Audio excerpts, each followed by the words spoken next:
surprendre avec un thème comme celui-ci. Pour ma part, je m'en réjouis beaucoup parce que le numérique fait partie de notre existence. Nous avons tous un smartphone, enfin nous sommes très nombreux à avoir un smartphone dans la poche, à nous renseigner, à nous informer, à vivre avec les ressources du numérique. Parfois, nous en sommes même dépendants. Et il est bon de prendre du recul et de dire ce que cela transforme en nous et ce que aussi cela peut nous apporter à la fois comme chance et comme difficulté.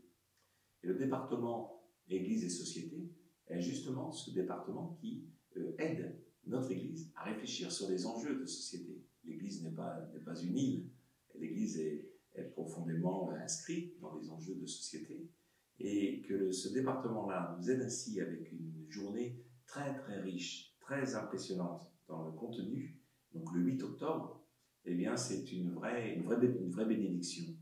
Dans la dynamique de notre diocèse, plus loin, plus haut, plus frère, cette journée vient s'inscrire très naturellement, parce que c'est aussi par le numérique que nous savons nous relier, par les réseaux, que nous savons nous parler, parfois bien, parfois mal, et que cela vient atteindre notre fraternité, notre façon de nous percevoir ensemble dans la même société.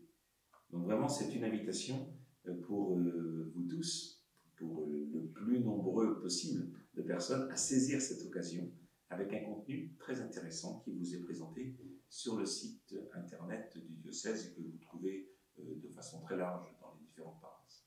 Alors, le numérique fait vraiment partie, tout l'espace internet fait vraiment partie d'un continent qu'il nous faut rejoindre. L'annonce de l'évangile par l'Église s'est toujours faite en essayant de comprendre la culture de ceux à qui elle veut s'adresser.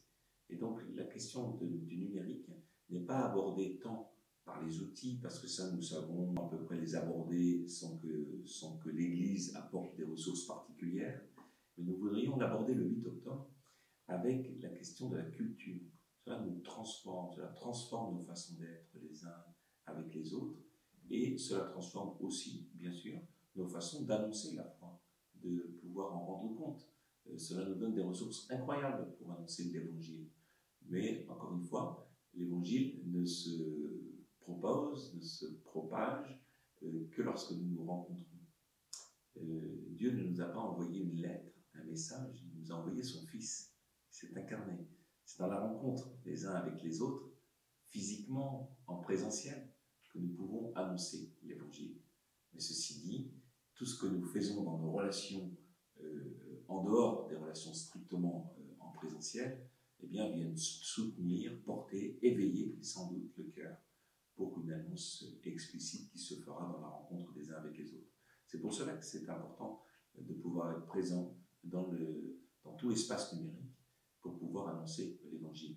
Il y a des personnes parmi nous dans notre diocèse et plein de gens qui sont très, très doués pour cela et vraiment je voudrais les remercier à cette occasion qui donne l'occasion de pouvoir bien réfléchir à ce qu'est l'annonce du salut aujourd'hui.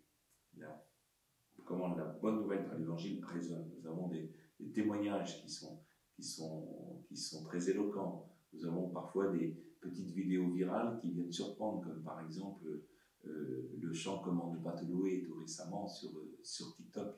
Nous avons des surprises qui montrent l'attrait et qui permettent de nous partager un véritable attrait. Ceci dit,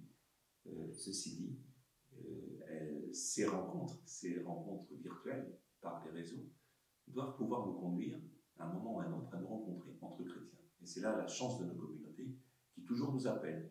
Dans les communes, eh bien, il y a des églises qui sonnent le rassemblement le dimanche et qui permettent de retrouver les chrétiens qui vivent de cette foi que peut-être nous avons perçue ou entreaperçue sur les réseaux ou dans cet grand espace numérique.